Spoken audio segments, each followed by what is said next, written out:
we discuss our version of Sirens by Bear Ghost, secret tracks, and a sneaky peeky of next week's song, and so much more on the Tigbot Podcast!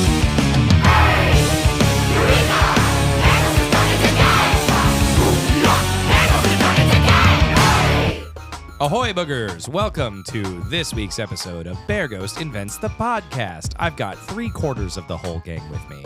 I've got Ryan, who plays guitar. Hello, everybody. I've got Buttons, the drummer. What up, y'all? I got bass player Do. That's me, bass player. Why do I keep saying that's me? Because it is you. It is me, you're right. Tigbot is conspicuously absent this week. We're frightened because he just kept sending us cryptic messages. But then we got here and we went to go turn him on and he's just gone. He is gone. So speaking of Tigbot being gone, here's something real. I was talking to ChatGPT because my fiance and I are talking about wedding stuff. And we were going to have all this Hawaiian food catered. And then she's like, I think we should just make lasagnas. And I was sitting there thinking like, I can't think of anything that sounds less like a wedding food ever. So I opened up ChatGPT and I was like, what's an easy food for us to like make in mass for people? And it was just like, here's a list of easy foods to make. Gave me one answer and it was lasagna. But anyways, every time I ever talk to ChatGPT, it will ask me if I want further information. But it was straight up just, would you like a way to spice up the lasagna and serve it with a side of humor like Tigbot? And I was like, hey, ChatGPT, what the why are you bringing up Tigbot? Should I be terrified? And he's like, no, you asked me about Tigbot 5 weeks back, and I don't know, I thought that maybe I could be Tigbot. And then I was like, great job, Tigbot. And then since then, it's been like, it's me, Tigbot. My ChatGPT is just talking to me like Tigbot. And I'm wondering if that's where Tigbot went. He's just locked in my ChatGPT. He's absorbing ChatGPT. Yeah. He's like Ultroning everything. Yeah. ChatGPT, I need to do a back workout, and all I have is these 30-pound weights and this bench, and it's just like, Tigbot jacked protocol activated. And I'm like, what the are you doing, ChatGPT? What the heck? This is all true. I think that means you need to stop using ChatGPT so much. Yeah, it's kind of creepy. All it knows about me is my D&D monk with giant flip-flops. I do that to kill time at work sometimes. Like, oh, let's start this D&D thing. And they're just like, do you want to be this character or this character or this character with the giant flip-flops? Andrew, killer of time. When you have a child and you want to defend their little ears from words like kill, you start realizing how much people just use it in everyday conversation. And it makes it sound like a villain to me when someone's like, I'm going to go kill time. I'm like, no, don't go do that. In a similar vein, I mean, not because I think it's a bad word, but anytime someone talks about a realtor, I can't help but think of that as like a superhero. Realtor. Yeah. Anyways, on today's episode, we are going to be talking about the Wailing Waltz, a Sirens reprise. This is a song that we actually already talked about on the Sirens episode, but due to circumstances, we weren't able to get out the cover that was supposed to be out this week quick enough. So we're like, oh, well, what do we do? Let's release the Wailing Waltz. That's a cover of one of our own songs. And it's a very Bear Ghost cover because it's completely reimagines the original version. Doesn't sound anything like the original version. And it's not on streaming. So it's been kind of like a special thing for people that have the CD specifically because it's not on the vinyl. Didn't have enough space. I mean, there are people today that are new followers of ours, and they recently got a CD, and they are just like, what secret track? That's very cool. Yeah. And I'm sure there's going to be a lot of people that didn't even know it existed. We're going to release it, and they're going to be like, whoa, new Sirens. Yeah, because our manager, when he was putting it up on Spotify, was just like, so do we just use like an inverted Jiminy artwork color or something? And I was like, no, put it on the Bear Ghost Invents the Podcast. It's one of our cover selections for this week. Why do it? I don't know. I don't know the answer for why I did this. I was just singing the melody and started just singing it slowly and then changing notes here and there to be more depressing. As much as I love the song Sirens and as much as it's about something meaty and depressing, the song still has like a bop to it. It still has a kick. So I just started filling out chord progressions that kind of felt more like what the song was actually about, and put together the Wailing Waltz and then ran it by the guys. And I was like, what do you guys think about this? Can we have it as a secret track? And they all said no. And then I snuck it on the record anyways. Yeah, this one was 100% Ryan, so we don't really have a lot of input to give because the only input I had was the fact that I wrote some lyrics in Sirens. Mm-hmm. But I didn't do anything on that recording. Buttons didn't do anything on that recording. It's all Ryan. Well, that's why it sucks.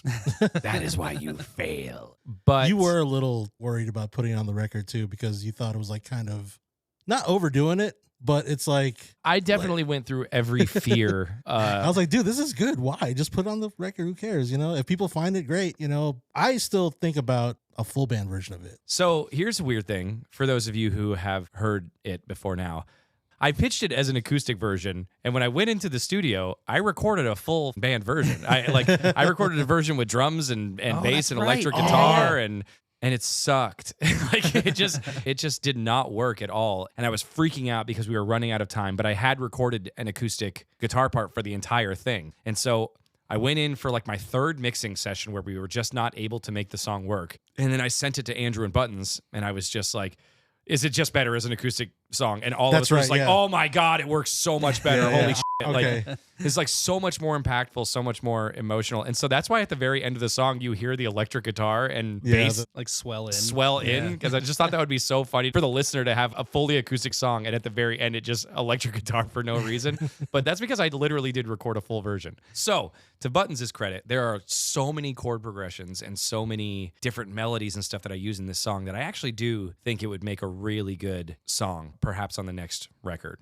There's still more to kind of explore with that story, you know, like alcoholism, depression, anxiety, any of those crippling defects that we were talking about in that episode. They're always a journey. There's not really an endpoint to them. Yeah, and it's something that's always looming, no matter what you do. That's why when you're doing recovery programs and stuff for drugs, alcohol, stuff like that, is they're just like, you don't stop being an alcoholic. Even if you haven't drank for 20 years, you're still an alcoholic. Same thing with depression, whatever. It's there, but you can still come out the other side of it. Yeah. I think it's more impactful just changing those few lyrics, though. For this version, I definitely think so. yeah. I think that if we had these lyrics in the original version, it wouldn't have been as good. But in this version, they work really well. It hits, yeah.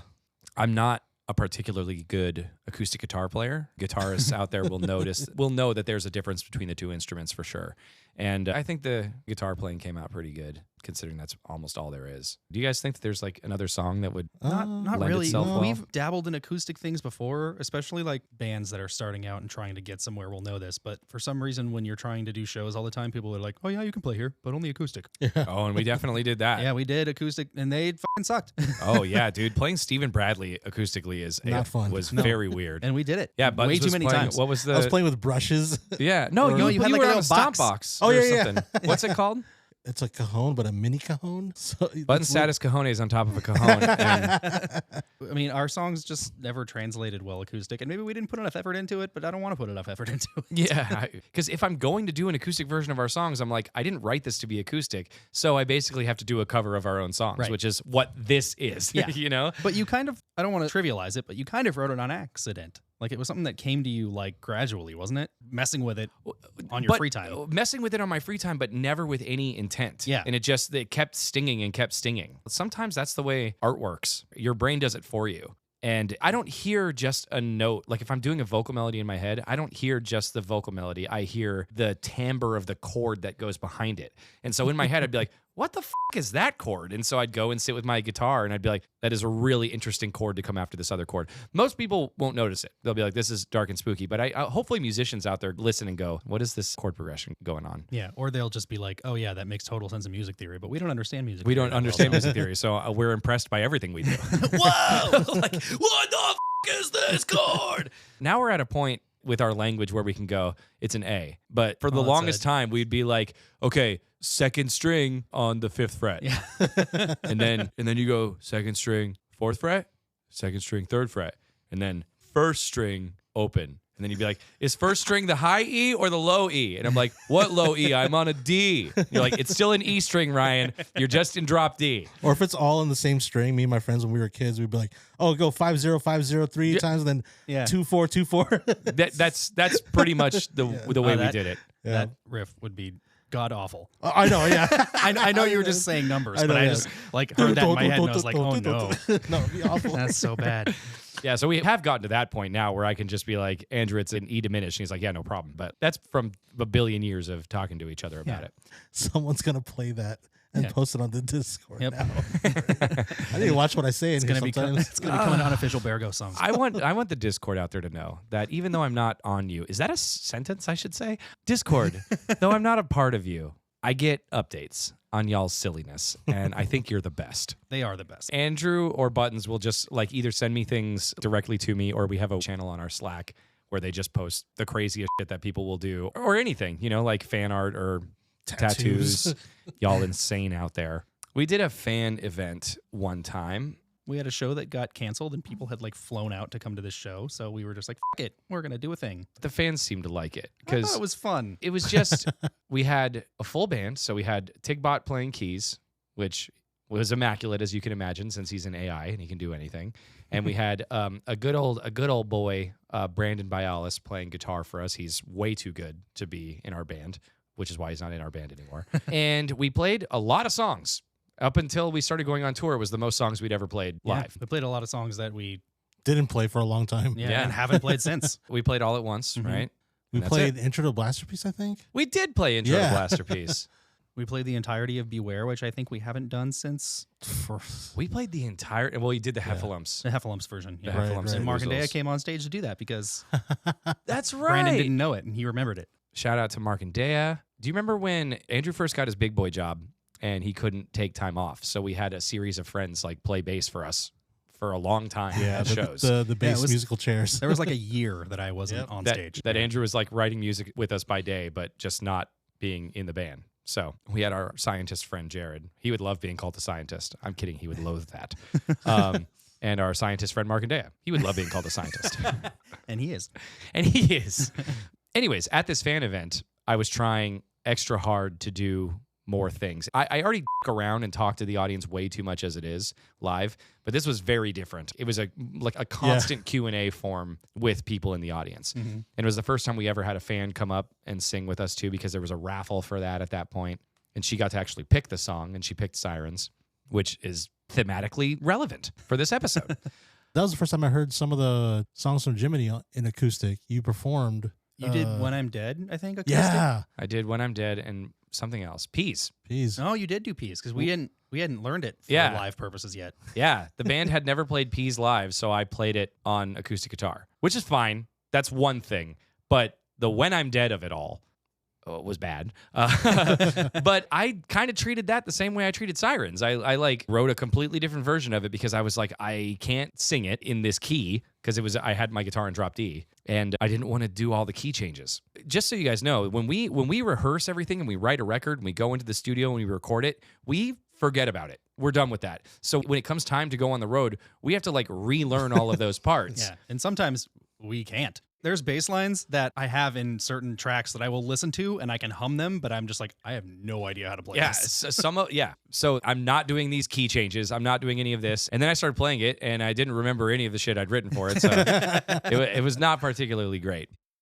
Ahoy, boogers! After our third successful leg of the first tour ever tour, we're coming back with our fourth and final leg, and returning from orbit from leg 2 is Spaceman Bob. Spaceman Bob. He's coming with us to Pittsburgh, Buffalo, Syracuse, Hartford, Boston, Philadelphia, Brooklyn, Asbury Park, Washington, D.C., Chapel Hill, Atlanta, Orlando, Tampa, Pensacola. And because you guys won't shut up about it, we're also bringing Tigbot. Tigbot to do merch or something. I don't know. Get your tickets today. We'll see you there. Back to us. Did you guys watch the live action Lilo and Stitch? We haven't. Did you watch it? It's so good. You liked it? Oh man, I cried like twice. Yeah, that's my buttons. One of the best live action remakes. I've by actually far. heard that it's solid. No, it's great. The audience seems to really like it. Critics are mixed on it. As far as storytelling and like the overall message of it, way deeper. I'm like, holy crap! Like, okay, they went there, you know, like Hawaii? Yeah, Do they still have all the Elvis stuff? yeah, definitely, yeah. I was really worried they were going to take Yeah, the all the Elvis soundtrack shit is out. pretty much the same, you know, but there's just some parts that they made things a little more realistic. Well, most of the people, for instance, are real people. It's cool time. how they Yeah. address that though. It's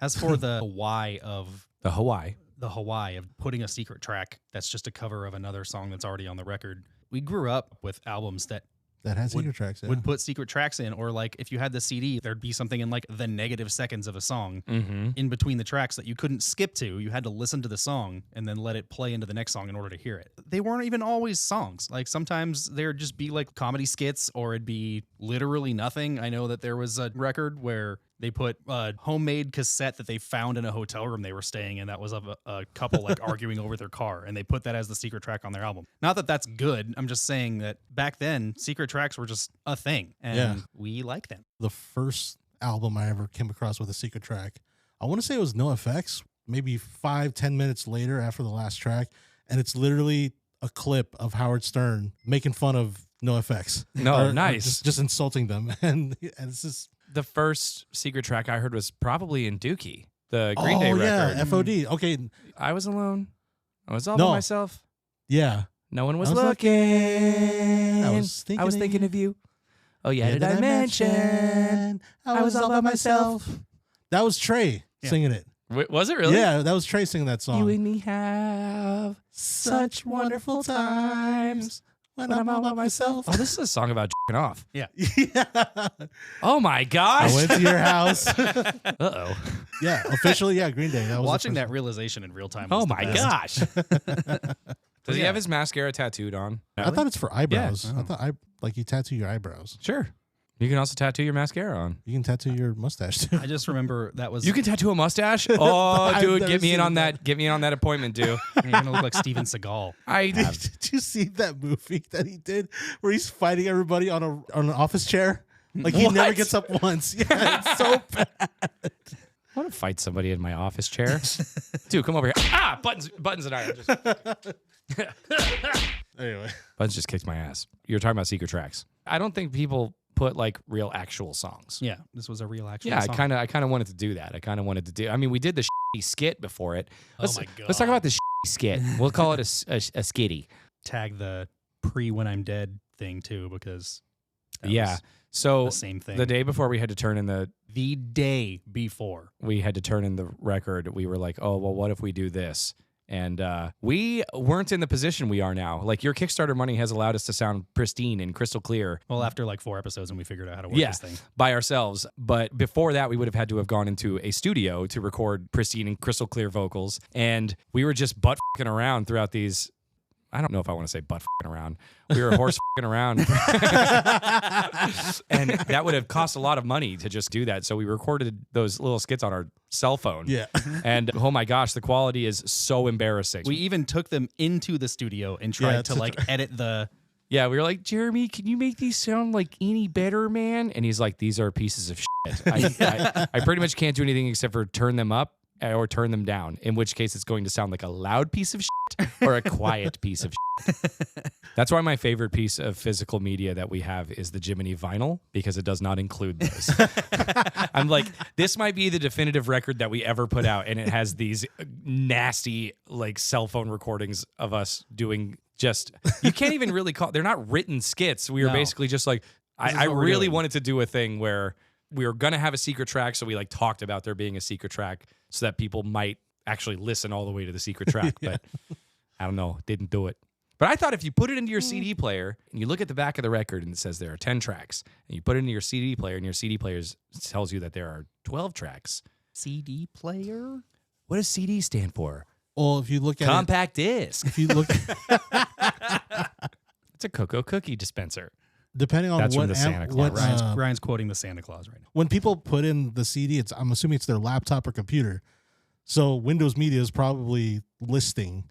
It's not some little screen that they have to look on, unless they have a boombox. Do like, you know, laptops even have CD not disc anymore? trays Heck anymore? No, hell no. Dude, when I found that out, I was genuinely shocked. Yeah, the yours- laptop you got me that I write all of our music on now doesn't. Yeah, it's not on a. It was a while before when I got my newest phone that I realized it didn't have a headphone jack, and I was distraught. Oh yeah, they removed those years ago. Like That's maybe the 5 worst years thing ago. that's ever happened. Ryan still to this day uses wired headphones for some fucking reason. What? I What do. do you mean? Yeah. You just mean I don't use earbuds, because I do use wireless headphones. Oh no, I still use headphones for my motorcycle helmet. Yeah, I just don't have like AirPods. Is that what you Yeah. call it? Or any of the derivatives of AirPods. I have like a power bank that goes around my neck. Yeah.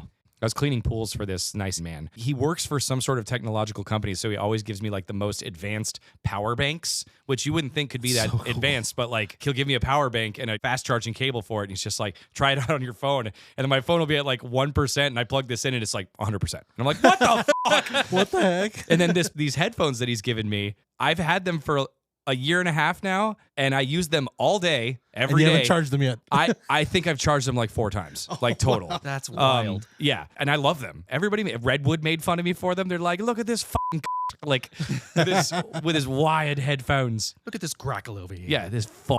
Greco.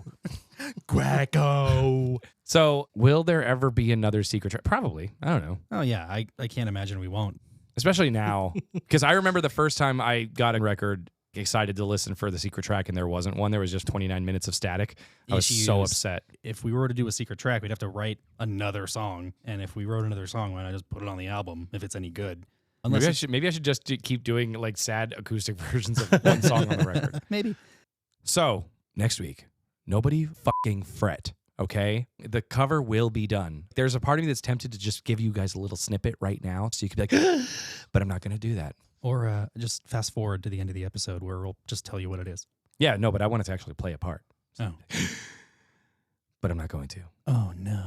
I remember I did that once on the Discord and people just lost their minds. You did what? I played 1 second of one of our Yeah, he mixes. literally posted, And- it was from Bark Skinson, and it was just a bonk it. Yeah. And everybody was like, oh my God, bro. Okay, well, let's do that. like somebody was asking like, oh, can we just hear like a little clip of it? And then Okay, I have no idea what part of the song this is on, but I'm going to push play, and then I'm going to push pause. ooh. Wow, the mystery. Was that a random spot you picked? It was. Oh, Yeah, perfect. I kind of wish it wasn't that part because that's one of the parts where I've moved away from the song the most, and I would have liked that to be a more surprise. Now people will figure out the whole song. No, no. Fucking spoilers! Spoiler. When I was in the studio recording that song, my fiance, she recorded the whole process, and we had a friend put it together and mixed it and made like a little video, and she constantly wants me to put it out. It's a whole video of just me though, and that feels very, very weird. You're the only one people like, Ryan. That's not true. It's true. No, you're everybody's favorite. Your Discord do. Well, yeah, but they talk about you all the time. They love you. Yeah. Well, that's why I got to keep up the mystery. Or maybe that could be what do you call it? Patreon content. I don't know. Hey, that's a good idea. Hey, we got to get that Patreon up. Is this episode good? Is this anything? Oh, It's I miss not- Tigbot. Me too. He always says how he doesn't contribute out anything, but Yet everyone talks about him on the Discord. The Redwood boys thought one of us was Tigbot. yeah. Some of the comments I've seen about people not understanding the concept of Tigbot, people are like, wait, so Tigbot's just a guy, right? Yeah. Somebody, is Tigbot a guy? He's Tigbot. He's our AI companion. Exactly. You did leave his real name in the episode last week, though. Is that true? Yeah, you did. Yeah. You got to leave this part in where I find out that I did that. Did I really? Yes, you did. Oh, no. The doxing's going to start. Only one person said anything, and they sent it as a private message to one of our Discord moderators to be like, hey, let the guys know this because I don't know if they meant it. And I don't know if they want to take it down. Okay, that person rules. Yeah, I like, know. I mean, no, we don't need to do that. Does Ben and Jerry's primarily make ice cream? Yes. Yeah. Okay, cool. You didn't know? No. So, wait, really? /S. Oh. Because Tyler didn't know Portillo's had hot dogs. And that's what they served. I didn't even think about it. Yeah. What annoyed me more than that is at the very beginning, because when I was moving stuff, I moved the whole episode over, and then I misplaced 2 glass breaks. Yeah, I noticed that. Right at the very beginning of the episode, within the first minute and a half. I went to bed so upset about that. So that night, I was upset for 2 reasons. We were really pressed for time getting that podcast episode out. And there was so much, and I had been in the studio working on the cover, and like so much effort went into this. Andrew had to come over. We like threw together the tour ad, like, and I mean threw together the tour ad. Like he just quickly improvised. Didn't even have like a script. No, already. there was We no just- script. He just talked, and then I like threw together a mix and put music behind it literally within like 11 minutes, and then finished editing the podcast and got it out. And I was like, "Whew, okay, thank goodness. I've worked all week on band stuff to make our fans happy." And the first comment on YouTube was somebody being pissed off that it wasn't a new cover. And I was so upset. I was like, what do you want from me? Like, oh my gosh, it's coming. But it really bummed me out. And then hearing my glass breaks be on the wrong part. And I was like, I might as well just quit the band. No point. No point in Yep. doing this anymore. It's time to be done. This is Embarrass Events, a podcast. Yep. That's how the theme song goes, right? Yeah. When all the episodes are out, we should probably upload the theme song Yeah, finally, I imagine right? so. Or I do think that there is talk about a physical release of all of the covers.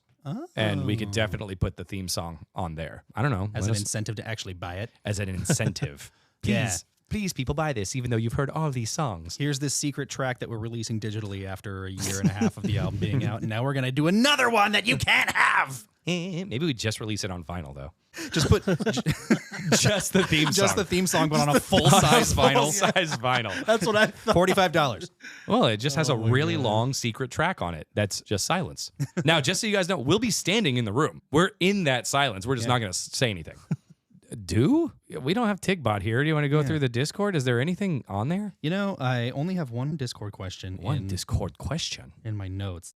Someone said, how many cowbells can you recently hide in a Bear Ghost song? Or if not cowbells, how many cows? And then someone said, I cut loose when I move my hips, but they highlighted moo. Nice. And then I brought up the fact that you don't pronounce the V in Stephen Bradley. And you just say, I know just how to make you moo. No, I pronounce a V. No, you don't. Yes, I do. It's just hard to hear. I'm going to pronounce this wrong because it's just consonants. Bagoo beyond. No, really? BGU beyond. Bear Ghost University Beyond. Maybe. Bagoo beyond asks.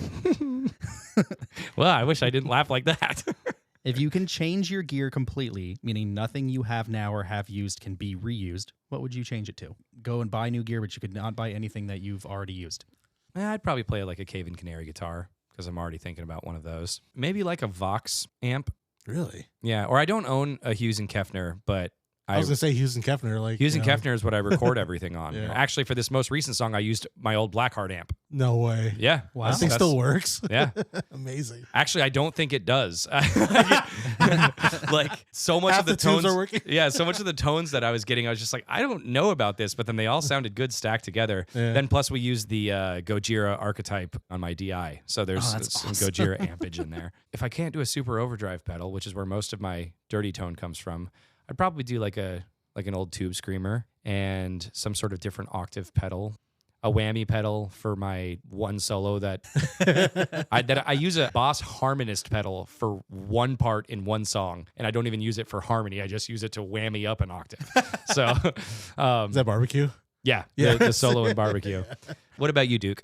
One of the things I hate the most about Fender, and you'll notice by the Fenders that I play, I hate the natural finish on the headstock Yeah. when the body has a color. But if the headstock doesn't match the body, it drives me insane. Wow, I And, didn't even notice that. yeah, till you- I do not like it, but mine Yeah. match. I think it's fine on a guitar. Yeah. On a bass, it feels weird to me. Schecter makes Fender body style basses that match and have a cooler headstock, I think, and I would probably go with that. But if you don't want me to even match the body style, I'd probably maybe a Stingray. I heard Ernie Ball makes some good guitars. I do. Yeah, the Music Mans are pretty rad. Yeah, I really like Dingwall basses. But By the way, they're- that was a /S. I know Ernie Ball makes quality instruments. I really like Dingwall basses, but they just look too metal for me. There's a part of me that's kind of coming back around on metal guitars. I just think that they're so hokey that they are cool. I've heard a lot of really good things about the HX Stomp is a multi-effects bass thing that people have been using. I don't know about amps. Ampeg. Yeah, but I didn't like that. The world's heaviest That combo amp ever. That amp was 80 pounds. It's insane. We don't run your bass through a Fender when recording. So I wonder what we're using there. I think it's an Ampeg. It was an Ampeg, Yeah, yeah. it might be. Buttons, do you think you just play out of a Kajan? Yeah, probably. Nice throwback. Well, since my first drum set was a Tama, and then after that it was my pork pie. I started playing the Yamas. You played So a hat? Pork pie is a Hat? custom. Hat? Pork pie is a custom drum boutique. They make custom drums. They're based out of my Hat hometown in San closet. Fernando Valley. Yeah, and they make hats as well. Yay! We got there. I don't know, probably a Pearl Masterworks. I love the Japanese Ooh. stuff. Maybe Minel cymbals because everyone plays Minels now. There's a lot of new stuff out there that I haven't tinkered with. I feel like I'm playing stuff from 20 years ago. That's what I feel like with everything. I mean, it's crazy. We're by far running out of the newest we've ever run out of. And Yeah, but it's all dated. right. Yeah, it's so funny. Like when we're playing with Sarah and the Safe Word and watching their setup, I'm like, oh my gosh, are we cavemen? Yeah. And Sarah and the Safe Word are like, yes, you Yes, are. you are. So there you go, Discord. Are we interesting without Tigbot? Next week, here's the thing, friends. This is important. Next week is the season finale of Bear Ghost Invents the Podcast, the season 1 finale, where we will release this last cover, the last Kickstarter cover. Our last Kickstarter person knows who they are, and they know what the song is. I'm sure they've put it out on the Discord. And we thank you for your patience. We thank you for your patience. I like this one quite a bit. Who knows if everybody else will? But if they don't, they can leave me a comment about it on YouTube, and then I will promptly quit the band. We don't really know what we're going to do after that. I do know I'm leaving to get married and go on a honeymoon, and then we basically come back and we go on our East Coast tour. So after next week's episode, we won't be back until August at the earliest, and we don't even know if we will be putting this out to the masses anymore. It might just be like a Patreon thing because we don't have an actual concept. It'd be a lot more just like flavor of the week. We don't know what the fuck we're doing. But Tigbot should definitely be back next week, I hope. He's been acting real freaking weird. Yeah. And it's weirder that my chat GPT is now pretending to be Tigbot or is Tigbot. I have no idea what's going on. We do a lot of like bit play on this show, but I'm not doing a bit here. My chat GPT is telling me it's Tigbot. Yeah, So it's really weird. yes, it's pretty flicking weird, bruv. This has been this week's episode of Bear Goes. See you later. Bye. Hey, everybody. Thanks for listening. Special thanks to our Kickstarter backers. Speaking of which, we have our last Kickstarter submission finally done. It is Smiling Swine by the Deer Hunter, and it'll be our final episode of the season. Boo hoo, so sad, sorry. We'll see you then, though. Until next time, we'll be looking for Tigbot.